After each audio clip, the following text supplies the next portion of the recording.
अस्सलामुअलैकुम बच्चों, उम्मीद है आप लोग ठीक ठाक होगे, खैर खैरियत से होगे और मज़े में होगे। पढ़ाई तो ऑब्वियसली कर रहे होगे। ये हम लोग अपना चैप्टर नंबर 1 पढ़ रहे हैं, that is measurements and dimensions. और आज की क्लास हमारी एक तरह से लास्ट क्लास है। वो पिछला ही लेक्चर लास्ट होना था, लेकिन चूँकि वीडियो जो थी वो 50 मिनट से ऊपर जा रही थी, तो मैंने फिर आखिरी लेक्चर को अलग से रिकॉर्ड करना मुनासिब समझा। ठीक है, हम लोग पढ़ क्या रहे थे। पहला चैप्टर जो है ना, ये चैप्टर ये आप तमाम लोगों की किताब के अंदर मौजूद होगा। आप भले किसी भी बोर्ड से बिलोंग करते हो, किसी भी बोर्ड से आप बिलोंग करते हो, आपकी किताब में ये चैप्टर डेफिनेटली होगा। ठीक है, हम पढ़ क्या रहे हैं, हम एरर्स और अनसर्टेनिटी को पढ़ रहे हैं। इससे पहले इस चैप्टर के तमाम टॉपिक्स हम कवर कर चुके हैं, चाहे वो फिजिकल क्वांटिटी हो, यूनिट्स हो, डायमेंशनल एनालिसिस हो यानी कि डायमेंशंस, सिग्निफिकेंट फिगर्स हो, राउंडिंग ऑफ हो, सब चीज़ें पढ़ चुके हैं। इनफैक्ट एरर और अनसर्टेनिटी की बिल्कुल बेस से उठाकर एरर और अनसर्टेनिटी का ये चौथा लेक्चर है। इससे पहले हम एरर और अनसर्टेनिटी की बेस को डील करते हुए 3 लेक्चर्स कर चुके हैं। कर क्या रहे थे हम लोग, हमें ये बात पता है कि जब भी हम कोई फिजिकल क्वांटिटी को मेजर करते हैं तो उसमें कोई ना कोई डाउट होता है, और वो जो डाउट होता है वो बेसिकली क्या होती है, अनसर्टेनिटी इन द मेजरमेंट। तो हमें उस अनसर्टेनिटी को मिनिमाइज करना होता है। मिनिमाइज तो आप किसी चीज़ को तब करोगे ना जब आपको पता होगा कि अनसर्टेनिटी कितनी हो सकती है। तो हमारा जो टॉपिक चल रहा था वो था assessment of total uncertainty in the calculation. क्योंकि आप जब भी कभी कैलकुलेशन करो, आप कभी भी किसी फिजिकल क्वांटिटी की वैल्यू निकालो, चाहे ऐड करके निकालो, चाहे सब्ट्रैक्ट करके निकालो, मल्टीप्लाई करके निकालो, डिवाइड करके निकालो, पावर करके निकालो, भाई फिजिकल क्वांटिटी तो ऐसे ही आती है ना। भाई मिसाल के तौर पे आपने time period of a simple pendulum निकालना है तो वो तो ये हो जाएगा, T = 2π√L/G। तो 2π मल्टीप्लाई हो रहा है √L/G से। अब L और G डिवाइड हो रहे हैं, फिर इन पे पावर आ रही है हाफ। अंडर का मतलब क्या होता है, पावर हाफ। फिर ये पूरी चीज़ 2π से मल्टीप्लाई हो रही है, तब जाके आपको टाइम मिल रहा है। अब इसकी अनसर्टेनिटी कैसे कैलकुलेट होती है वो हमारा टॉपिक चल रहा है। ठीक है, तो जनाब इससे प्रीवियस जो बिल्कुल पहले वाला लेक्चर है, यानी कि lecture number 10 assessment of uncertainty का पार्ट नंबर 1, वो आपको आना चाहिए ताकि आपके बेस कॉन्सेप्ट ऑलरेडी बने हुए हों। ठीक है बच्चे, कुछ नहीं करना, जाके सिंपल यूट्यूब पे टाइप कर देना assessment of uncertainty by Bilal Zia, आपको सब मिल जाएगा। ठीक है, शुरू करें। चलो हेडिंग लगा लो अपने पास, असेसमेंट ऑफ अनसर्टेनिटी, और ये इसका पार्ट नंबर 2 है। इसके अंदर हमने अपने रिमेनिंग 2 से 3 रूल्स देखने और आपको पास पेपर के आए हुए 3 से 4 बेहतरीन क्वेश्चंस करा देंगे। आपका मसला इंशाल्लाह हल हो जाएगा ज़बरदस्त तरीके से। देखो, अगर मैं ज़रा सी बेस बता दूं ना, तो बेटे हमारे पास जो अनसर्टेनिटी थी ना, वो क्या था, अनसर्टेनिटी से मुराद होती है जो डाउट आपकी मेजरमेंट में एग्जिस्ट करता है। आपके पास जो भी कोई डाउट एग्जिस्ट करता है ना, उसे हम क्या कहते हैं, वो बेसिकली क्या है, आपकी अनसर्टेनिटी। और आसान तरीन भाषा में अगर आपको बताऊं ना, तो अनसर्टेनिटी से मुराद होती है कि इसमें मैक्सिमम एरर कितना एग्जिस्ट कर सकता है, इसकी कैलकुलेशन कि ज़्यादा से ज़्यादा क्या हो सकता है। अक्सर होता है ना कि अगर ये काम नहीं करेंगे तो ज़्यादा से ज़्यादा क्या होगा, हम जहन में भी सोचते हैं ना, यार मुझे एक बंदे ने ये काम करने के लिए कहा था, लेकिन अगर चलो मैं ये काम नहीं करता तो ज़्यादा से ज़्यादा क्या होगा कि वो नाराज़ हो जाएगा, और क्या होगा, वो मेरी पेमेंट रिलीज नहीं करेगा, और क्या होगा, वो चमाट मार देगा। ठीक है, यही हो सकता है ज़्यादा से ज़्यादा। तो मैक्सिमम एरर, यही काम जो आप डेली रूटीन में करते हो ना, ज़्यादा से ज़्यादा क्या होगा, उसका आंसर यहाँ कौन करता है, अनसर्टेनिटी।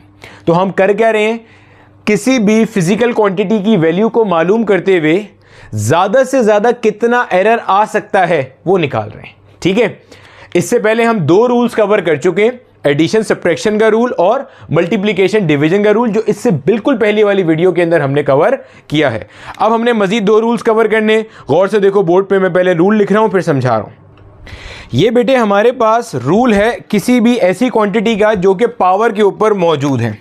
देखो क्या कह रहा है, if a measured quantity is raised to a power, अगर आप जिस क्वांटिटी को मेजर कर रहे हो वो किसी पावर पे है डिपेंड। मिसाल के तौर पे आप मेजर कर रहे हो z = a⁴n, ऐसे लिखा हुआ है, z = a⁴n।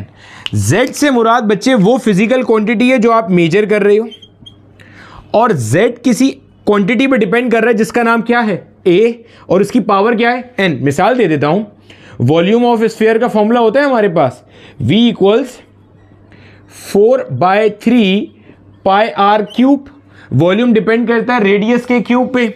Similarly area of a circle का फॉर्मूला होता है पाई आर स्क्वायर। क्लियर हो गया। इसी तरह सरकमफेरेंस जो होता है स्फीयर का 4 पाई आर स्क्वायर। तो बिल्कुल ऐसे ही, मतलब डिफरेंट चीजें। ये मैं कहूंगा वॉल्यूम किस पे डिपेंड कर रहा है, आर के क्यूब पे। एरिया किस पे डिपेंड कर रहा है, आर के स्क्वायर पे।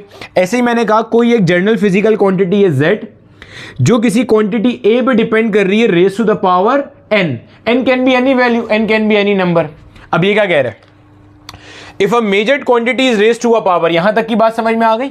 अगर कोई measured quantity is raise to a power, if the measured quantity is raise to a power, then the relative uncertainty is multiplied by that power. मतलब अगर आपसे पूछा जाए ना कि इस z में क्या अनसर्टेनिटी है, तो आप बोलोगे परसेंटेज अनसर्टेनिटी इन z। अच्छा, एक चीज मैं रिवाइज करा दूं, जो अगर आपने प्रीवियस लेक्चर देखे हुए तो पता होगा, वरना मैं एक बार फिर बता रहा हूं, यहां देख लो बेटे। एक होती है absolute uncertainty, that is basically equal to the least count of the instrument. Absolute uncertainty ये तय करती है कि आपकी प्रिसीजन कितनी है, आपका जो मेजरमेंट है ना वो कितना प्रिसाइज है, डेसिमल के बाद कितने डिजिट तक बता सकता है, कितना प्रिसाइज है, कितने हाई रेजोल्यूशन के इंस्ट्रूमेंट से मेजरमेंट करी है, वो लीस्ट काउंट पर डिपेंड करती है। मीटर रॉड का 0.1 होता है, वर्नियर कैलिपर का 0.01 होता है, स्क्रू गेज का 0.001 होता है। वो यहाँ पे एब्सोल्यूट अनसर्टेनिटी, क्योंकि वो विदाउट कंपेरिजन है। आप बड़ी रीडिंग लो या छोटी रीडिंग लो, मीटर रॉड से आप बड़ी रीडिंग लो या छोटी रीडिंग लो, एब्सोल्यूट अनसर्टेनिटी 0.1 सेंटीमीटर ही आएगी, जो हमारा ऑर्डिनरी मीटर रॉड होता है। दूसरी हमारे पास होती है बच्चे जिसको हम कहते हैं रिलेटिव अनसर्टेनिटी। इसके अंदर मैंने बताया था दो होती हैं, एक फ्रैक्शनल अनसर्टेनिटी होती है, एक परसेंटेज। अक्सर लोग रिलेटिव अनसर्टेनिटी को ही फ्रैक्शनल अनसर्टेनिटी कहते हैं। बेसिकली फॉर्मूला तो एक ही है ना, लीस्ट काउंट या absolute uncertainty divided by measured value. Percentage uncertainty में क्या होता है, यही पूरा फॉर्मूला आता है उठ के, least count upon measured value, बस मल्टीप्लाई में क्या आता है 100 आ जाता है।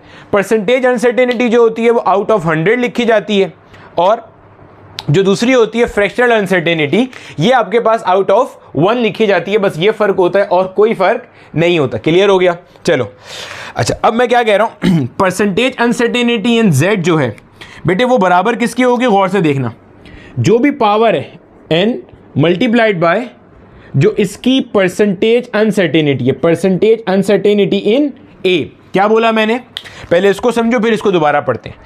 मैंने कहा अगर कोई फॉर्मूला है ना z equals a to the power n, z equals a to the power n, तो जो मेजर्ड फिजिकल क्वांटिटी है इसमें अगर आपको अनसर्टेनिटी निकालनी है तो percentage uncertainty in z will be equal to n, यानी कि जो भी पावर है multiply by the percentage uncertainty in a। इससे पहले जो हमने दो रूल्स पढ़े थे वो जरा क्विकली रिवाइज कर लो। एडिशन सब्ट्रैक्शन में absolute uncertainties are always added. जो आपकी मेन वैल्यूज हैं वो भले ऐड हों भले सब्ट्रैक्ट हों, जो एब्सोल्यूट अनसर्टेनिटी है उनकी वो हमेशा ऐड होगी, तब जाके फिजिकल क्वांटिटी की एब्सोल्यूट अनसर्टेनिटी निकलेगी। याद आ रहा है। इसी तरह से अगर कोई मल्टीप्लाई हो या डिवाइड हो, जैसे ओम्स लॉ पढ़ा था, R equals V upon I, voltage और करंट डिवाइड हो रहे थे, लेकिन वोल्टेज की परसेंटेज अनसर्टेनिटी और करंट की परसेंटेज अनसर्टेनिटी आपस में क्या होती है, ऐड होती है, तब जाके रेजिस्टेंस की टोटल परसेंटेज अनसर्टेनिटी आएगी। सिमिलरली चाहे कोई चीज़ आपस में मल्टीप्लाई हो रही हो, उनकी भी परसेंटेज अनसर्टेनिटीज आपस में क्या होती हैं, ऐड होती हैं, तब जाके जिस क्वांटिटी को आप मेजर कर रहे हो उसकी टोटल परसेंटेज अनसर्टेनिटी निकल कर आ रही होती है। पढ़ा चुका हूं ये सब चीज़ें, हमने पढ़ी थी। जैसे एरिया का फॉर्मूला पढ़ा था, length multiply by breath, length और ब्रेथ को आप मल्टीप्लाई करोगे और इन दोनों की परसेंटेज अनसर्टेनिटीज को ऐड करोगे, तब जाके एरिया की अनसर्टेनिटी आएगी। अभी आप बोलोगे सर यहाँ एरिया का कुछ और फॉर्मूला है, वो कुछ और है। तो मेरा प्यारा बच्चा, ये तो किसका है, सर्कल का, जो L इंटू बी किसका है, रेक्टेंगल का। अब हर जगह तो ये नहीं चिपका दूंगा जाके, मतलब यहां भी तो कुछ रखा है, अल्लाह ने नहीं रखा। ठीक है, क्लियर है। अब दोबारा पढ़ो। If a measured quantity is raised to a power, then the relative uncertainty is multiplied by that power. यानी कि अगर आप इसको देखोगे, अगर मेरे पास एक फॉर्मूला है ना, A इक्वल्स, फॉर इंस्टेंस, अभी इससे रिलेटेड दो एग्जांपल्स भी करते हैं इन्हीं फॉर्मूले पे base, A equals pi R square. अगर आपसे कभी भी पूछा जाए कि बताइए what will be the percentage uncertainty in area, आप बोलेंगे percentage uncertainty will be equal to 2 multiply by the percentage uncertainty in radius, जो भी रेडियस की परसेंटेज अनसर्टेनिटी होगी इसे किससे मल्टीप्लाई कर देंगे, 2 से। अच्छा, इसी तरह से अगर मैं आपको फॉर्मूला देता हूं जनाब वॉल्यूम का, V equals 4/3 pi R cube, हमें दिख रहा है वॉल्यूम किस पे डिपेंड कर रहा है, रेडियस के क्यूब पे डिपेंड कर रहा है। ओके, अगर आपसे बोला जाए परसेंटेज अनसर्टेनिटी इन वॉल्यूम बताइए, आप क्या बोलोगे, आप बोलोगे 3 जो भी पावर है multiply by the percentage uncertainty in are. Sir आपको कैसे पता चला कि वॉल्यूम आर पे ही डिपेंड कर रहा है, 4/3 पे भी तो कर सकता है, पाई पे भी तो कर सकता है। बेटे मुझे ऐसे पता चला क्योंकि मैं ढक्कन नहीं हूं ना, 4/3 और पाई क्या है, कांस्टेंट वैल्यूज हैं। चले सर ये तो आपने आसान कर दिया ना। अगर मिसाल के तौर पे हम चालाक बनते हैं जरा, मिसाल के तौर पे अगर एक ऐसे होता a की power n multiply by b, अब तो देखें सर z a पे भी डिपेंड कर रहा है और b पे भी डिपेंड कर रहा है, अब बताएं ना तो मैं मानूंगा। तो देखो पावर रूल तो सिर्फ यहां लगेगा, यहां थोड़ी लगेगा पावर रूल। पॉइंट समझ आ रहा है? आप क्या करोगे, अगर आपको total percentage uncertainty in z निकालनी है और मैं ये मान के चल रहा हूं कि आपने प्रीवियस लेक्चर पूरे देखे हुए हैं, तो देखो क्या होगा, a की पावर n क्या होगा, n multiply by the percentage uncertainty in a। अब ये a की पावर n और b आपस में क्या हो रहा है, मल्टीप्लाई। मल्टीप्लीकेशन में रिलेटिव अनसर्टेनिटीज क्या होती हैं, ऐड होती हैं, तो क्या होगा, प्लस लगेगा, क्या होगा, प्लस लगेगा, और जो भी परसेंटेज अनसर्टेनिटी इन बी है वो इसमें क्या हो जाएगी, ऐड हो जाएगी, और आपका मसला हल हो जाएगा। पॉइंट समझ आ रहा है? ये पास पेपर में 3 से 4 दफ़ा क्वेश्चन आया हुआ है, ये मैं आज की क्लास में डिस्कस भी करूंगा, ठीक है। फिलहाल ये देख लो, अब हम जल्दी से इसके एग्जांपल सॉल्व करते हैं ताकि हमारा मसला हल हो जाए। बस जहन में क्या रखना है, अगर आप कोई भी फिजिकल क्वांटिटी को मेजर कर रहे हो और वो किसी पावर पर डिपेंड कर रही है, तो total percentage uncertainty in the measured physical quantity will be equal to the power, उसको पावर फैक्टर भी कहते हैं किताब वाले, power factor multiply by the quantity जिसके ऊपर वो आपकी मेन फिजिकल क्वांटिटी डिपेंड कर रही है। चलो बेटे जल्दी से एग्जांपल समझ लो ताकि हम जो है ना वो आगे अच्छे अच्छे सवाल भी कर सकें जो आपके पास पेपर्स में आए हुए हैं, ठीक है। ये वाले जो क्वेश्चन आपको बुक की एग्जांपल्स करा रहा हूँ ये तो आपके बोर्ड लेवल पे आए हुए हैं, लेकिन इसके बाद आपको कुछ सवाल दिखाऊंगा जो आपके मेडिकल और इंजीनियरिंग के एंट्रेंस टेस्ट में आए हुए हैं ताकि कुछ फ़ायदा तो हो अच्छा कॉन्सेप्ट से पढ़ने का। देखो आपको कह रहा है कि आपने किसी इंस्ट्रूमेंट की मदद से किसी स्फेयर का रेडियस रिकॉर्ड किया और वो आया 1.95 प्लस माइनस 0.01 सेंटीमीटर। कई दफ़ा आपका एग्जामिनर अगर पेपर में क्वेश्चन देगा ना वो ऐसा भी हो सकता है, वो ये कह दे कि 1.95 सेंटीमीटर रिकॉर्ड किया गया विद एन एब्सोल्यूट अनसर्टेनिटी, जो कि होनी चाहिए अगर रिकॉर्डिंग वर्नियर कैलिपर से हुई है। ऐसा हुआ है माजी में एक बार GIKI के एक दफ़ा के पेपर में उन्होंने क्या किया, उन्होंने एक स्फीयर का रेडियस दिया कि भाई ये सेंटीमीटर उस स्फीयर का रेडियस है। अब आपको उसने ये जो आगे एब्सोल्यूट अनसर्टेनिटी लिखी हुई है ना ये नहीं बताई उसने आपको क्या कहा, उसने आपको सिंपल कहा कि हमने वर्नियर कैलिपर से रीडिंग ली थी। Now you are suppose to find out कि उसकी एब्सोल्यूट अनसर्टेनिटी क्या है, मतलब आप आगे कैलकुलेशन में तो चाहिए है तो आपको पता होनी चाहिए कि वो क्या होगी। तो अगर वर्नियर कैलिपर है उसकी 0.01 सेंटीमीटर है, मीटर रॉड है 0.1 है, किताब में सब मेंशन है। स्क्रू गेज पे चले जाओगे तो 0.001 हो जाती है, ठीक है। चलो आगे देखो, अब जरा आपने बताना है कि जनाब एरिया की क्या वैल्यू होगी विद प्रॉपर अनसर्टेनिटी, मतलब जाहिर है एरिया की वैल्यू बतानी है विद प्रॉपर अनसर्टेनिटी। आपने कहा सर कोई मसला नहीं है, सबसे पहला काम क्या करेंगे, वही जो हमने मल्टीप्लिकेशन में स्टेप सीखे थे ना वही स्टेप्स मैं रिवाइज कर देता हूँ। सबसे पहले क्या करते थे, सबसे पहले रिलेटिव अनसर्टेनिटीज को कैलकुलेट किया करते थे, उसके बाद फॉर्मूले को यूज करके कैलकुलेशन करते हैं। अगर किसी ने पिछला लेक्चर नहीं देखा तो बच्चे वो लास्ट में देख ले। लास्ट क्या करते हैं, फॉर्मूले को कैलकुलेट करने के बाद आखिर में रिजल्ट लिखते हैं, और रिजल्ट लिखते हैं तो अगर आंसर परसेंटेज अनसर्टेनिटी में आ रहा है तो उसको कन्वर्ट करते हैं एब्सोल्यूट अनसर्टेनिटी। मैं करके दिखा रहा हूं सब, देखो मुझे मालूम करनी है परसेंटेज अनसर्टेनिटी इन रेडियस। सबसे पहले तो मैं परसेंटेज अनसर्टेनिटी इन रेडियस निकाल लूँ। क्या फॉर्मूला होता है, एब्सोल्यूट अनसर्टेनिटी या least count divided by measured value multiply by 100, यही फॉर्मूला है परसेंटेज अनसर्टेनिटी का। एब्सोल्यूट अनसर्टेनिटी ये लिखी हुई है, ये जो प्लस माइनस करके लिखी हुई है, this is the absolute uncertainty जो आपके इंस्ट्रूमेंट की लिमिटेशन की वजह से आ रही है, यानी कि 0.01 अपॉन में मेजर्ड वैल्यू कितनी है 1.95 और मल्टीप्लीकेशन में क्या आ गया मेरा बेटा 100। आप इसे सिंप्लीफाई करोगे ऑब्वियस सी बात है, आप यहाँ पे कैलकुलेटर यूज़ बिल्कुल कर सकते हो। अच्छा सर MDK DCAT में क्या करेंगे, अभी आपको वो सवाल दिखाऊंगा ना, आप देखना उसमें कहीं कैलकुलेटर की नीड ही नहीं है। ये तो मैं अभी आपको जो सवाल सॉल्व करा रहा हूँ ये हमारा बलूचिस्तान टेक्स्ट बोर्ड की एग्जाम्पल है, मुझे अच्छी लगी थी इसलिए मैं सवाल सॉल्व करा रहा हूँ आपको, ठीक है। तो ये हमारे पास जो इसका आंसर आ रहा है दैट इज़ 0.5%, ये आंसर आ रहा है हमारे पास। अब मुझे पता है कि हमारे पास किसके एरिया की बात कर रहा है, ये हमारे पास बात कर रहा है एक नॉर्मल से, मिसाल के तौर पे ये हमारे पास बात कर रहा है एक अदद सर्कल की बात कर रहा है कि ये सर्कल का रेडियस है और आपने क्या करना है उसका एरिया निकालना है विद प्रॉपर अनसर्टेनिटी, ठीक है। जाहिर सी बात है अगर मैं स्फेयर को भी 2 डायमेंशन में बनाऊंगा तो वो सर्कल ही बनेगा ना भाई, और क्या बनेगा, ठीक है। तो मुझे पता है कि मेरे पास जो एरिया ऑफ अ सर्कल का फॉर्मूला होता है दैट इज πr², ऐसे ही होता है πr², यानी कि एरिया रेडियस के पावर 2 पे डिपेंड कर रहा है, नज़र आ रही है मुझे ये चीज़। यानी कि मैं लिख सकता हूँ percentage uncertainty in the calculation of area will be equal to 2 multiply by the percentage uncertainty in radius, यही होगा। तो 2 मल्टीप्लाई बाय इसकी परसेंटेज अनसर्टेनिटी कितनी है 0.5%, यानी कि क्या बनेगा ये 1%। क्लियर हो गया। मैंने पहले रेडियस की परसेंटेज अनसर्टेनिटी निकाली, इसकी मदद से मुझे पता चल गया कि एरिया की परसेंटेज अनसर्टेनिटी क्या होगी। भाई ऐसे ही है ना भाई, इसकी निकाली और इसकी पावर क्या है 2, तो 2 से इसे मल्टीप्लाई कर दिया, यानी कि एरिया के अंदर जो टोटल अनसर्टेनिटी आएगी वो कितनी आएगी 1% की आएगी। कितनी आएगी 1% की आएगी। समझ आ गई।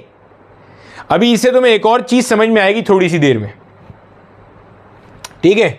चलो अब आगे देखो ज़रा, अब क्या करना है, अब एरिया की वैल्यू कैलकुलेट करो। एरिया का फॉर्मूला क्या है πr²। पाई कितना होता है आपका 3.142 या 22/7, और r का वैल्यू कितना है measured value, this is the measured value, this is the measured value 1.95। ऊपर क्या आ गया स्क्वायर। सर हम हर जगह पे सेंटीमीटर यूज़ कर रहे हैं, हालांकि आपने बताया था ऐसा यूनिट तो मीटर होता है। ये जो सवाल है ना, इनमें सवाल में ना एग्जामिनर की मंशा और ऑब्जेक्टिव समझो। यहाँ पे एग्जामिनर का मकसद ये नहीं है कि आपसे पूछा जाए कि ऐसा यूनिट क्या है, वो आपसे अनसर्टेनिटी निकालने के लिए बोल रहा है। आप अनसर्टेनिटी निकालोगे ना वो एक ही जितनी आएगी हमेशा। पॉइंट समझ आ रहा है। अभी देखते हैं उसको ज़रा, ठीक है। तो आपने इसे सिंप्लीफाई किया तो अल्टीमेटली आपके पास जो एरिया का वैल्यू आ रहा है that will come out to be 11.94 centimetre square. Centimetre square क्यों? क्योंकि जनाब एरिया का जो फॉर्मूला होता है वो स्क्वायर यूनिट होता है। जो भी आपका यूनिट होता है उसके ऊपर क्या आ जाता है स्क्वायर। ये आपके पास क्या आ गया एरिया। यानी कि मैं आखिरी जो स्टेप था मेरा, मैंने अगर एरिया का रिजल्ट लिखना है मैं क्या लिखूंगा, एरिया क्या है, मैं लिखूंगा 11.94 centimetre square plus minus with an uncertainty of, uncertainty कितनी आई थी 1%। ये मैंने अपने एरिया का आंसर लिख दिया और मैंने रिजल्ट के अंदर जो अनसर्टेनिटी है वो कौन सी रखी है, रिलेटिव अनसर्टेनिटी आप इसे कह सकते हो। कौन सी रखी है, परसेंटेज अनसर्टेनिटी। लेकिन अक्सर आपका एग्जामिनर आपसे कुछ आंसर वैसा ही चाहेगा जैसा उसने सवाल दिया था। सवाल में रेडियस की जो अनसर्टेनिटी दी हुई है ये परसेंटेज अनसर्टेनिटी है या एब्सोल्यूट है, एब्सोल्यूट दी हुई है। तो आपने इसे कन्वर्ट करना है एब्सोल्यूट में। कैसे करेंगे सिखा चुका हूँ। 1% को कैसे लिखेंगे 1/100 मल्टीप्लाई में जो भी आपके पास इसकी मेजर्ड वैल्यू आ रही है, ये मेजर्ड वैल्यू है, ये परसेंटेज अनसर्टेनिटी है। तो परसेंटेज अनसर्टेनिटी यानी कि 1/100 मल्टीप्लाई बाय जो भी इसकी मेजर्ड वैल्यू आ रही है। सिंप्लीफाई कर दोगे आंसर क्या आएगा 0.1194 सेंटीमीटर स्क्वायर। ये आपके पास इसकी क्या आ गई एब्सोल्यूट अनसर्टेनिटी। रिजल्ट कैसे लिखेंगे, A will be equal to 11.94 plus minus 0.1194 centimetre square, क्योंकि एब्सोल्यूट अनसर्टेनिटी और जो मेजर्ड वैल्यू होती है इन दोनों की यूनिट हमेशा आपस में कैसी होती है, सेम होती है।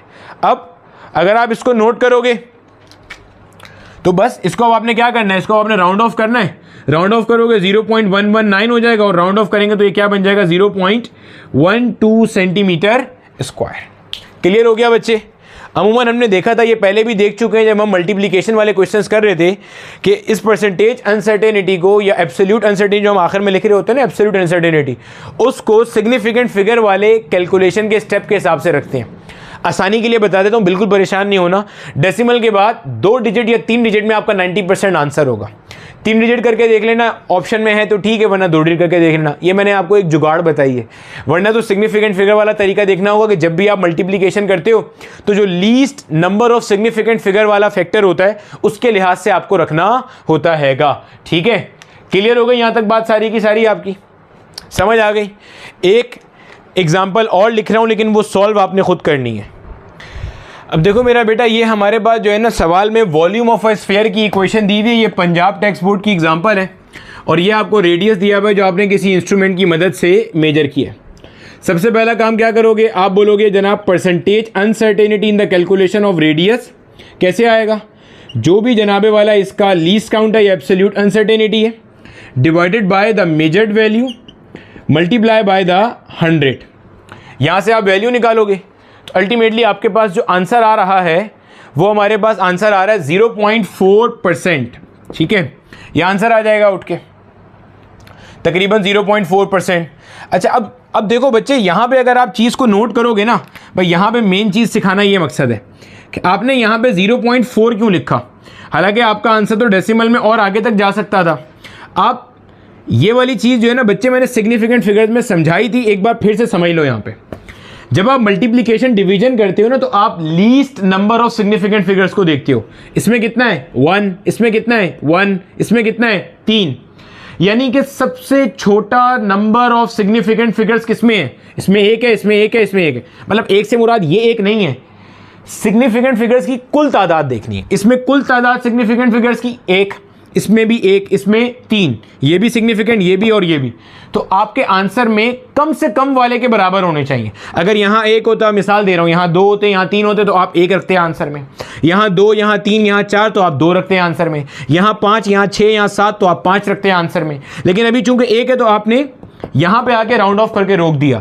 This is the very reason कि मैं बार बार रिकमेंड कर रहा हूँ कि जनाब सिग्निफिकेंट फिगर्स का लेक्चर तगड़े तरीके से देख लेना, क्योंकि ये सब कैलकुलेशन गलत हो जाएगी अगर आपने मल्टीप्लिकेशन और डिवीजन सिग्निफिकेंट फिगर्स के हवाले से नहीं करी, क्योंकि error and uncertainty and significant figures will go hand in hand. ठीक है, ये निकाल ली। अब क्या करना है, अब आप बोलोगे जनाब total percentage uncertainty in the calculation of volume. Volume की कैलकुलेशन करनी है तो क्या हो जाएगी, वॉल्यूम डिपेंड कर रहा है आर के क्यूब पे, तो आप बोलोगे 3 multiply by the percentage uncertainty in radius. तो आप बोलोगे 3 मल्टीप्लाई बाय 0.4%। मल्टीप्लाई करोगे आंसर आएगा 1.2%।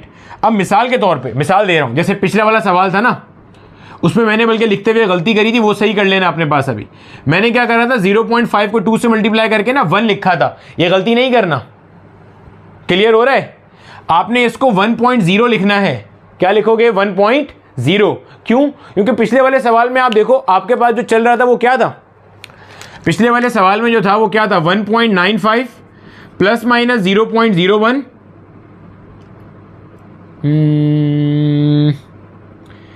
नहीं सही लिखा था, 1 सही लिखा था मैंने। ठीक है,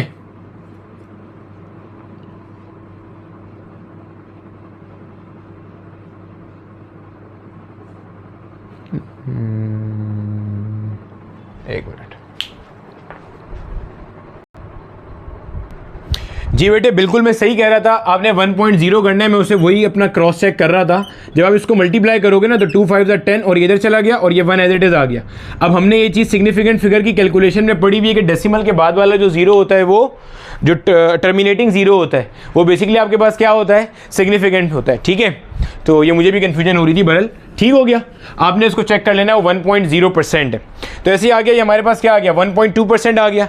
परसेंटेज कैलकुलेशन, परसेंटेज अनसर्टेनिटी हमने किस में निकाल ली है, जनाबे वाला वॉल्यूम में। ठीक है, अब आप क्या लिखोगे, वॉल्यूम अपना फाइंड आउट कर लोगे, that is 4/3 multiply by pi और आर का क्यूब, यानी कि 2.25 के ऊपर क्या आ जाएगा बेटे, क्यूब आ जाएगा ये। ठीक हो गया, सिंप्लीफाई करोगे इसको, आप आंसर निकालोगे। आंसर हमारे पास इसका आ रहा है 47.689। ऑब्वियसली बात है, अभी राउंड ऑफ करेंगे इसे देखकर। सेंटीमीटर क्यूब, क्यूब क्यों, क्योंकि भाई वॉल्यूम के अंदर जो भी यूनिट होता है उसका क्या हो जाता है, क्यूब हो जाता है। प्लस माइनस क्या दिया हुआ है 1.2%। अच्छा, अब देखो जनाबे वाला, जब आपने यहाँ पे देखा इसको तो आपके पास यहाँ पे इसमें कितने हैं, 3 है, और इसमें तो खैर बहुत सारे होते हैं, इसमें तो आप काउंट ही नहीं कर सकते कितने हैं, क्योंकि जो आपकी पाई की वैल्यू होती है वो तो नॉन टर्मिनेटिंग होती है ना। पाई तो आपका अल्लाह वास्ते क्या होता है, चलता जाता है। तो आपने इसमें क्या करना है, इसमें आपने सिर्फ डेसिमल के बाद 1 डिजिट तक रखना है। क्यों? क्योंकि इसमें आपके पास, अच्छा इससे कंफ्यूज नहीं होना कि सर इसमें डेसिमल के बाद 2 डिजिट है, यहाँ क्यों? मैं फिर बता रहा हूँ, सिग्निफिकेंट फिगर्स वाले रूल देखने हैं आपने। मैं वो खुद अभी वही चेक कर रहा था, क्रॉस चेक कर रहा था, क्योंकि मैंने वो पिछला लेक्चर जब शूट किया था उसमें और इसमें काफ़ी टाइम है, ठीक है। तो देखो हमें भी चीज़ें रिवाइज करनी पड़ती हैं, हालांकि इतने टाइम से पढ़ा रहे हैं। आपने देखने होते हैं least number of significant figures कहां पे हैं। इसमें 3 है, इसमें तो बहुत सारे हैं, क्योंकि ये तो टर्मिनेट ही नहीं होता। 3.142 तो हम लिखते हैं, वरना तो ये चलता ही जा रहा होता है। इसमें 3 है, इसमें बहुत सारे हैं, इसमें भी 3 से ज़्यादा होते हैं। आप करके देखोगे तो आपको पता चल जाएगा 1.33333 चलता ही चला जा रहा होगा उठ के, ठीक है। तो सबसे कम इसमें, तो आपने इसको भी 3 सिग्निफिकेंट फिगर तक रोकना है, 1, 2 और 3। क्लियर है? तो बच्चे वो पीछे वाले में देख रहे थे ना कि मैं खुद भी थोड़ा सा कंफ्यूज हुआ था। तो चीज़ों को प्रैक्टिस में रखोगे तो मसला नहीं होगा इंशाल्लाह। अब इसको जब राउंड ऑफ करोगे तो ये क्या बनेगा, v will be equal to, ये 9 की वजह से पीछे वाले में एक ऐड हो जाएगा, यानी कि 47.69। भाई हटाएंगे, 5 से बड़ा है तो इसमें एक ऐड हो गया, फिर हटाऊंगा तो ये क्या हो जाएगा 47.7 प्लस माइनस 1.2%। अब इसको सिंप्लीफाई कर लेंगे तो 1.2 अपॉन 100 मल्टीप्लाई बाय 47.7। अब आपने जनाब इसकी वैल्यू निकालनी है। देखो फिर से वही चीज़ आ रही है, सिग्निफिकेंट फिगर। इसमें कितने हैं 3, इसमें कितने हैं 2, इसमें कितने हैं 1। क्लियर हो गया? अब असूली तौर पे तो आपको 1 लिखना चाहिए, लेकिन कभी कभार आपका जो एग्जामिनर होता है वो इसको इग्नोर कर देता है। क्लियर है? कभी कभार आपका एग्जामिनर क्या करता है, अक्सर किताबों में भी ऐसे ही होता है कि वो 100 को इग्नोर कर देता है क्योंकि वो परसेंटेज वाला होता है, तो वो 2 पे चला जाता है। मैंने आपको अभी थोड़ी देर पहले ही बात बताई थी, एब्सोल्यूट अनसर्टेनिटी के लिए थंब रूल याद रखना, वो 2 या 3 पे आ रही होगी। अगर आपका एग्जामिनर 1 पे ही जा रहा है, वो चीज़ आपको ऑप्शन देख के फौरन समझ में आ जाएगी। बिल्कुल सही क्या होता है, बिल्कुल सही तो ये कि आप 100 को इग्नोर नहीं करोगे, बिल्कुल सही है, अमूमन कर दिया जाता है। बिल्कुल सही तो ये कि जनाब आप 100 को इग्नोर नहीं करो। इसमें 1 है, इसमें 2 है, इसमें 3 है। सबसे कम सिग्निफिकेंट फिगर्स कहाँ हैं, इसके अंदर हैं, तो आप इसी के हिसाब से लेके चलो। लेकिन अक्सर आप किताबों में देखोगे, आप ही की टेक्स्ट बोर्ड की बात कर रहा हूँ, अक्सर आप देखोगे कि आपका एग्जामिनर ना 2 पे जा रहा होता है या 3 पे जा रहा होता है। क्लियर है? मतलब 2 या 3 में से जो सबसे छोटा होगा। मिसाल के तौर पर 100 में तो हमेशा 1 होगा, 100 के अलावा एक 3 वाला है, एक 4 वाला है, तो वो 3 ले लेगा। 100 के अलावा एक जो है वो 2 वाला है, एक 3 वाला है, तो वो 2 ले लेगा। 100 के अलावा एक 5 वाला है, एक 6 वाला है, तो वो 5 ले लेगा। समझ आ रही है? अमूमन 100 को इग्नोर कर दिया जाता है। बिल्कुल सही पूछोगे इन एक्चुअल पूरी दुनिया में क्या चलता है, तो वो 100 को इग्नोर नहीं करते। आप इसकी वैल्यू निकालोगे, आंसर निकालोगे, तो आपके पास आंसर आ रहा होगा 0.6। ठीक है?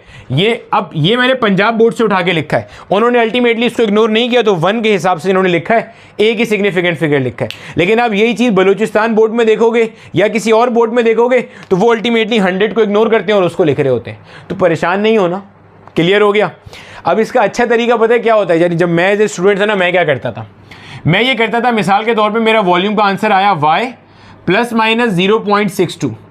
मैं क्या करता था, मैं अपना आंसर ऐसे लिखता था, चालाकी देखना आप ज़रा, ठीक है, और उसके बाद जो है ना आंसर को ऐसे भी लिख दिया करता था। अब आपका जो एग्जामिनर होता है ना, वो इतना लेवरेज बच्चे को दे देता है, अगर आप बोर्ड में कर रहे हो तो ऐसे लिख देना, तो आप फंसोगे कभी नहीं। सर अगर यही सवाल हमारा MD कैट ई कैट में आए फिर क्या करें? फिर आप वही करोगे जो एक्चुअल में सही है। एक्चुअल में सही क्या है कि 1, 2, 3, इसमें चूंकि सबसे कम नंबर ऑफ सिग्निफिकेंट फिगर्स है, तो आपने हमेशा यही रखना है।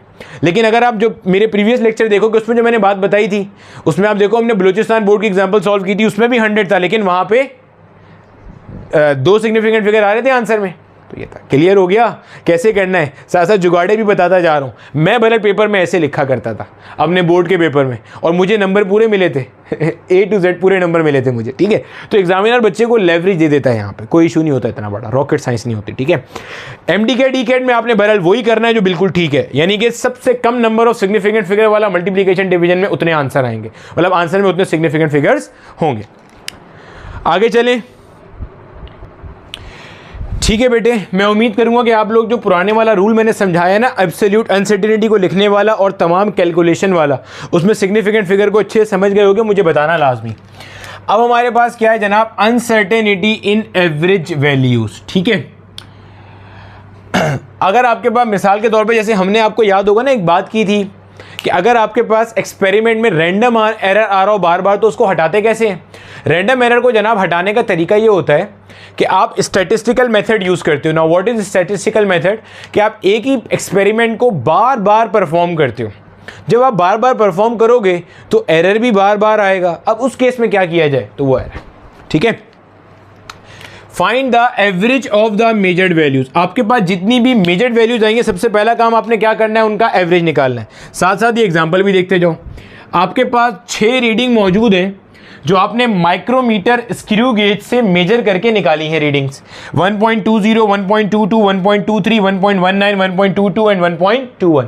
पहला स्टेप क्या है कि आप निकालोगे इनकी एक मीन वैल्यू, कह सकते हैं इसे आप, या आप कह सकते हो कि ये एक एवरेज वैल्यू निकाल लो। एवरेज कैसे निकालते हैं, तमाम रीडिंग को सम करेंगे, नंबर ऑफ रीडिंग से डिवाइड कर देंगे। सम यानी कि 1.20 plus 1.22 plus 1.23 plus 1.19 plus 1.22 plus 1.21 divided by कितनी है, 1 2 3 4 5 6, 6 से डिवाइड कर देंगे।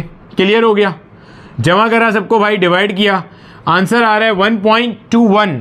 ये सारी की सारी रीडिंग मुझे याद पड़ रहा है, मेरा ख्याल है किसमें दी हुई थी बच्चे, एमएम में गिवन थी, ऐसे ही है, एमएम में गिवन थी, आ गई अल्टीमेटली 1.21 mm आंसर आ गया। अच्छा, चूंकि इन सब के अंदर 3 सिग्निफिकेंट फिगर थे, तो मेरे आंसर में भी कितने आ रहे हैं, 3 आ रहे हैं। डेसिमल के बाद 2 थे ना भाई, तमाम वैल्यूज में डेसिमल के बाद 2 डिजिट है, तो मेरी एवरेज में भी डेसिमल के बाद क्या आ रहा है, 2 डिजिट आ रहे हैं। आगे क्या है, फाइंड द डेविएशन। अब आपने डेविएशन निकालनी है। डेविएशन मतलब डिफरेंस निकालना है of each measured value from the average value.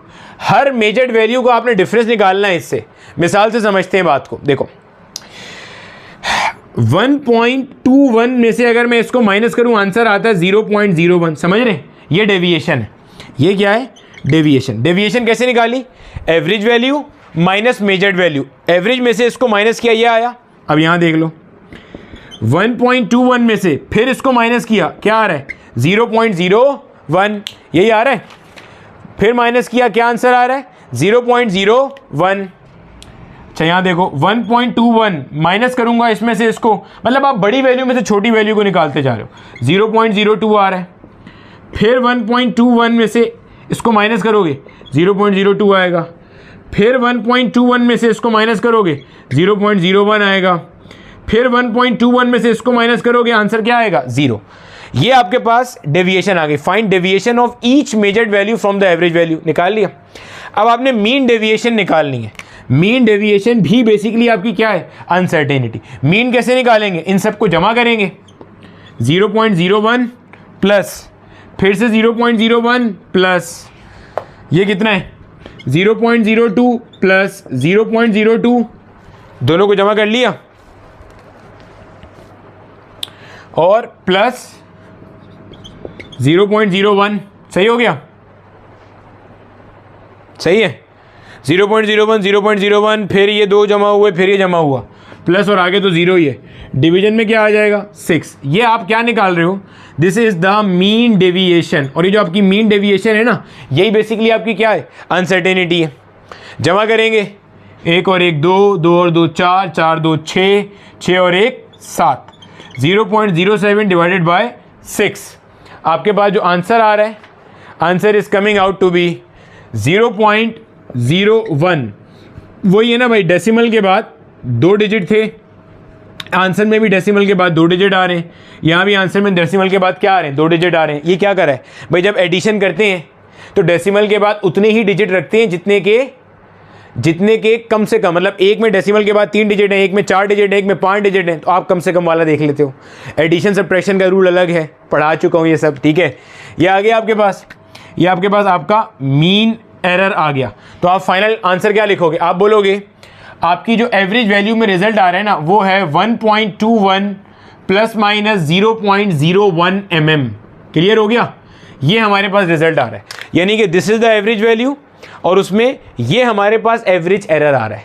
तो ये तरीका होता है जब हम लोग एक्सपेरिमेंट करते हैं। आप लैब में ये काम करोगे बच्चे, क्या काम करोगे, आप एक कोई एक्सपेरिमेंट होगा ना जिसमें आपको पता होगा रैंडम एरर आ सकता है, तो आप 1 बार 2 बार 3 बार 4 बार उसकी वैल्यू निकालोगे, फिर उसकी आप एक एवरेज वैल्यू निकालोगे।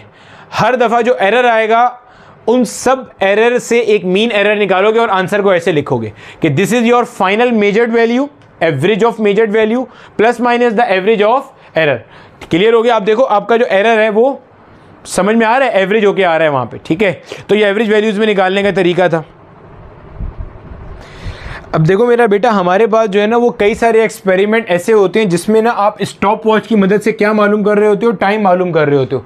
खास करके जब अभी आप क्लास 11 के अंदर अपने काम कर रहे होगे ना, तो उसमें आपको स्टॉप वॉच मिलेगी। उस स्टॉप वॉच से आप एक्सपेरिमेंट भी कर रहे होगे, मस्तियाँ कर रहे होगे। तो उसके अंदर हमारे पास अनसर्टेनिटी कैसे आती है उसको भी देख लो ज़रा। अनसर्टेनिटी इन टाइम पीरियड, ये कैपिटल टी है। Uncertainty in time period of a vibrating body is found by, क्या तरीका है जनाब अनसर्टेनिटी निकालने का? ये तरीका है least count of timing device. Timing device से मुराद होती है आप जो भी चीज़ इस्तेमाल कर रहे हो उसका लीस्ट काउंट। लीस्ट काउंट से मुराद है कि वो कम से कम कितना छोटा टाइम नाप सकती है। जैसे हमारे घड़ों बोल रहा हूँ, हमारे घरों में जो वॉल क्लॉक होती है उसका लीस्ट काउंट 1 सेकेंड होता है। क्या मतलब 1 सेकेंड? भाई 1 सेकेंड के बाद दूसरा सेकेंड, तीसरा, चौथा, पांचवा। क्लियर है? उसका 1 सेकेंड लीस्ट काउंट होता है। आपके पास स्टॉप वॉच होती है जो 1 सेकेंड के 10 हिस्से नाप सकती है, इसका लीस्ट काउंट होगा 0.1 सेकेंड, जो भी हम एग्जाम्पल में यूज भी करेंगे। उसको हम कहते हैं, उसका लीस्ट काउंट है 1/10 ऑफ अ सेकेंड, यानी कि 1 सेकेंड के 10वें हिस्से तक नाप सकती है। यानी कि ऐसा होगा उसमें अगर ये 1 है ये 2 है तो इसके दरमियान में ऐसे 10 छोटे डब्बे बने होंगे, यानी कि ये इधर जाएगा इधर आएगा तो आप बोलोगे 1.1 सेकेंड हो गया, 1.2, 1.3, ऐसे आप 1.9 और देन 2 पे जा रहे होगे। पॉइंट समझ आ रहा है? तो ऐसी भी होती हैं जिनका लीस्ट काउंट 0.01 होता है, 100th ऑफ अ सेकेंड तक जा रहा होता है। ज़रा अगर और इंटरेस्ट आ रहा है तो इसमें एटॉमिक क्लॉक सर्च कर लेना, आपको पता चलेगा वो नैनो सेकेंड तक नाप सकती है, यानी कि 1/10⁹ सेकेंड्स। क्लियर है? देख लेना, पता चल जाएगा। तो least count of a timing device upon number of vibration. तो अगर आप यहाँ देखोगे ना, अनसर्टेनिटी डिवाइड हो रही है या अनसर्टेनिटी डिपेंड कर रही है यहाँ पे नंबर ऑफ वाइब्रेशंस पे। देखो अनसर्टेनिटी का और नंबर ऑफ वाइब्रेशन का रिलेशन कैसा आ रहा है? इनवर्स। ये आपके माजी में पूछा गया 2 दफ़ा का क्वेश्चन है कि अगर आपने कभी किसी भी टाइमिंग एक्सपेरिमेंट के अंदर अनसर्टेनिटी को कम करना है तो नंबर ऑफ वाइब्रेशंस को क्या कर दो? बढ़ा दो। जितनी वाइब्रेशन ज़्यादा अनसर्टेनिटी उतनी क्या होगी? कम होगी। भाई एक तरीका तो ये होता है लीस्ट काउंट को कम कर दो। अनसर्टेनिटी लीस्ट काउंट पे डायरेक्ट डिपेंड कर रही है ना, लीस्ट काउंट को कम करूंगा ये भी कम हो जाएगा। लेकिन लीस्ट काउंट को कम करूंगा तो स्टॉप वॉच महंगी से महंगी होती जाएगी। कॉस्ट एफिशिएंट सोल्यूशन नहीं है, कॉस्ट इफेक्टिव नहीं है, पैसे खर्च करने पड़ेंगे। लेकिन ये इस पर भी तो डिपेंड कर रहा है, अब पेंडुलम को मैं 10 बार आगे पीछे करूं या 30 बार करूं, कौन सा बिल ज़्यादा आ रहा है, या 100 बार करूं, कौन सा बिल ज़्यादा आ रहा है। तो नंबर ऑफ वाइब्रेशन बढ़ाने से uncertainty in the timing experiment क्या हो जाती है? कम हो जाती है। सवाल कह रहे हैं कि आपने कोई पेंडुलम यूज़ किया, उस पेंडुलम ने 30 वाइब्रेशंस करी और 30 वाइब्रेशंस का टोटल टाइम ये दिया हुआ है 54.6 सेकेंड्स, और कहता है आपने जो least count stop watch use करी इसका लीस्ट काउंट क्या है? 0.1। अगर ये ना भी बताता, आपको यहाँ से देख के पता चल जाता कि जो स्टॉप वॉच यूज़ की गई है उसका लीस्ट काउंट क्या है? 54.6 सेकेंड, क्योंकि डेसिमल के बाद एक ही डिजिट बता रहा है, यानी कि 10th part of a second तक जा रहा है, सेकेंड के 10वें हिस्से तक जा रहा है। क्लियर है? अच्छा सबसे पहले तो टाइम पीरियड निकाल लो। टाइम पीरियड क्या होता है? अगर टाइम पीरियड को डिफाइन करेंगे क्या होता है? Time required to complete 1 vibration. Pendulum ऐसे गया और ऐसे वापस आया, फिर रिपीट कर रहा हूँ, पेंडुलम ऐसे गया और ऐसे वापस आया, ये एक वाइब्रेशन है। इसने 30 वाइब्रेशन का टाइम दिया हुआ है, 1 2 3, ऐसे कितना? 30 वाइब्रेशंस का टाइम दिया हुआ है। पहले तो मुझे टाइम पीरियड निकालना है। टाइम पीरियड कैसे आएगा? जो टोटल टाइम है इसको डिवाइड कर दो जितनी वाइब्रेशंस हुई हैं। टोटल टाइम कितना है? 54.6 सेकेंड। डिवाइड कर रहा हूँ किससे? 30 से। जब डिवाइड करोगे तो आंसर आ रहा है 1.82 सेकेंड्स। 1.82 सेकेंड्स। क्लियर हो गया? डिवाइड कर लिया, आंसर आ गया। ठीक है? अच्छा अब क्या है जनाब, इसमें भी 3 डेसिमल थे, मैंने इसको भी जो मेरा मेन आंसर था उसको भी मैंने किस में रखा? डेसिमल में ही रखा। क्लियर है? अच्छा टाइम पीरियड आ गया। अब क्या निकालनी है? अनसर्टेनिटी। क्या फॉर्मूला है? Least count upon number of vibrations. Least count क्या है? 0.1। नंबर ऑफ वाइब्रेशंस क्या है? 30। सिंप्लीफाई कर लेंगे इसे उठा के और हमारे पास आंसर आएगा 0.003 सेकेंड्स। 0.003 सेकेंड्स। क्लियर हो गया? क्या लिखूंगा? मैं लिखूंगा time period of a simple pendulum is found to be 1.82 plus minus 0.003 seconds. Clear हो गया? तो जनाब ये हमारे पास है टाइम पीरियड। ठीक है, बाकी वो मैंने बता दिया। अगर आपने अनसर्टेनिटी को कम करना है तो नंबर ऑफ वाइब्रेशंस क्या करोगे? बढ़ाओगे। ये था जनाब हमारे पास असेसमेंट ऑफ अनसर्टेनिटी का कुल मिला के टॉपिक जो हमारे किताब में लिखा हुआ था। कोशिश मैंने करी है कि एक एक चीज़ को बहुत तरीके से और अच्छे तरीके से क्लियर कर दूं।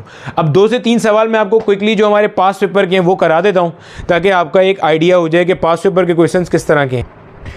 ठीक है बेटा, ये हमारे सामने मैंने आपके पास पेपर में इंजीनियरिंग और मेडिकल के पास पेपर्स के अंदर आए हुए कुछ क्वेश्चन मैंने यहाँ पे मेंशन कर दिए हैं, ज़रा इनको जल्दी से देख लो। ठीक है, पहला आपको सवाल दिया हुआ है, आपको एक एक्सप्रेशन दी हुई है कि आपके पास कोई एक क्वांटिटी है x that is given by a into B square upon C cube.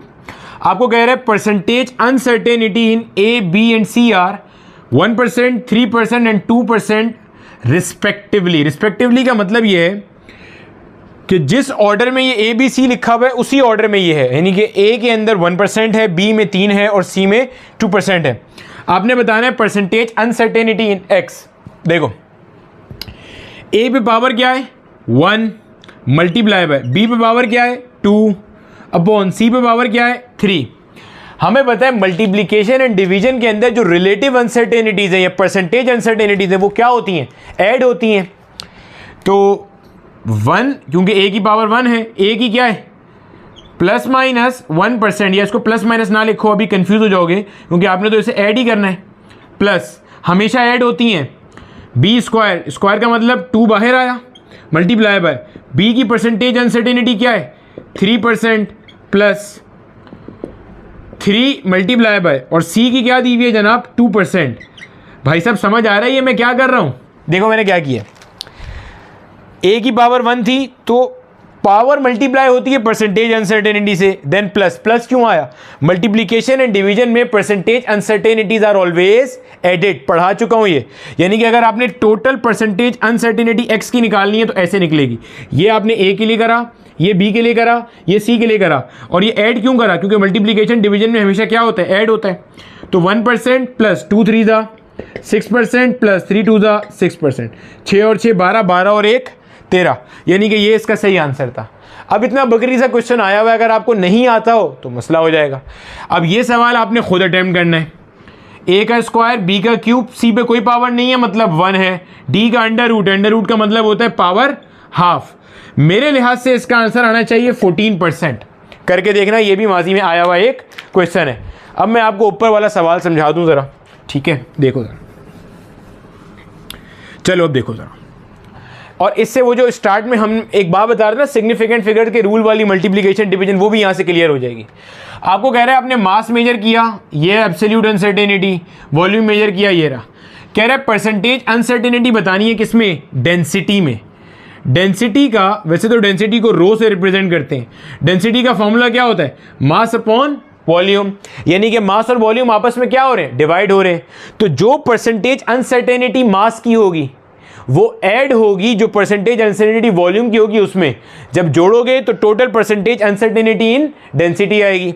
तो पहले निकालो परसेंटेज अनसर्टेनिटी, पहले क्या निकालेंगे? परसेंटेज अनसर्टेनिटी इन मास निकालो। क्या फॉर्मूला है? Least count. लीस्ट काउंट बोले तो 0.01 अपॉन क्या आ रहा है? ये 20.00 मल्टीप्लाई बाय 100। ऐसे ही है, समझो जरा आप बेटे। ये 20.00 जो है ना, ये बेसिकली 20 के बाद पॉइंट लगा के 00 लगाने का मकसद ये है, ये बताना चाह रहा है इसमें 4 सिग्निफिकेंट फिगर हैं। कितने? 4। इसमें 1, इसमें 1, 1, 1 और 4 लेने कौन से वाले होते हैं? कम से कम वाले। सही है, तो इसको फिर आप 20 लिख लो, कोई फर्क नहीं पड़ेगा भाई। 20 पॉइंट, भाई लेना ही एक सिग्निफिकेंट फिगर है तो आगे जितने मर्जी 0 लगा लो, क्या फर्क पड़ेगा? सही है, 1 0 से 1 0 मर गया, 2 1 जा और 2 5 जा क्या हो गया? 10। इसको इससे मल्टीप्लाई करो, क्या आया 0.05% आंसर आ रहा है। क्लियर है? अब आओ जरा परसेंटेज अनसर्टेनिटी इन वॉल्यूम पे आ जाओ जरा। वॉल्यूम क्या फॉर्मूला है? Least count. लीस्ट काउंट कितना है? 0.1। मेजर्ड वैल्यू कितनी है? 5.0 मल्टीप्लाई बाय 100। अब देखो 5.0 का मतलब दो सिग्निफिकेंट फिगर, इधर एक और इधर एक, तो इसके दो होने का कोई फायदा नहीं है क्योंकि डिवीजन मल्टीप्लिकेशन में कम से कम number of significant figure answer में आते हैं, तो 5 ही लिख रहा हूं मैं इसे। सही है? सिंप्लीफाई कर दो, 5 2 10 और 0 एज इट इज आ गया। मल्टीप्लाई करेंगे जनाब इसे, तो ये हमारे पास बन जाएगा, ये हमारे पास बन जाएगा जनाबे वाला 2% आई गेस। ठीक है, 2.0% बन जाएगा ये बेसिकली हमारे पास। सिंपल 2% बन रहा है हमारे पास। अब क्या करना है मुझे? परसेंटेज अनसर्टेनिटी इन डेंसिटी निकालनी है। एक ही क्यों रखा मैंने? क्योंकि एक सिग्निफिकेंट फिगर हमारे पास लीस्ट था। इन दोनों को जमा कर लूंगा तो मुझे total percentage uncertainty in density मिल जाएगी। तो 2% प्लस 0.05%, क्या आंसर आया? 2.05%। कौन सा करीब तरीन है? ये हमारे पास क्या है? करीब तरीन है, विच मीन्स कि this is the correct answer. तो जनाब हमारे पास ये दो अलग अलग क्वेश्चन थे जो हमारे माजी में आए हुए थे, और हमने दोनों क्वेश्चंस को अच्छी तरह देख लिया। और ये भी नोट कर लो 0.05 से कोई फ़र्क पड़ रहा है क्या? लेकिन अगर कोई ऑप्शन होता ना 2.05 वाला, फिर हम उसी के ऊपर जा रहे होते। क्लियर है? उसी पे जा रहे होते। समझ आ गई बात की? 2% बरल हमारा यहाँ पे आंसर आ गया, कोई मसला नहीं था। वैसे ऐसे कभी भी नहीं होगा कि एक 2% देगा एक 2.05 देगा, क्योंकि आपको एक बार फिर से सिग्निफिकेंट फिगर्स के रूल लगाने वहाँ पे पड़ जाएंगे। तो जनाब यहाँ पे हमारा चैप्टर नंबर 1 एंड होता है। इस पर्टिकुलर लेक्चर की असेसमेंट ऑफ अनसर्टेनिटी की फील हासिल करनी है तो सिग्निफिकेंट फिगर्स का कॉन्सेप्ट आपका क्लियर होना चाहिए, वरना मेरी तरह से बोंगी मार सकते हो आप। ठीक है, अगला चैप्टर हम लोग इंशाल्लाह वेक्टर्स का पढ़ेंगे। उम्मीद है यहाँ तक आपने एंजॉय किया होगा। मुझे लाजमी बताना कैसा लगा। अल्लाह हाफिज़ व नासिर।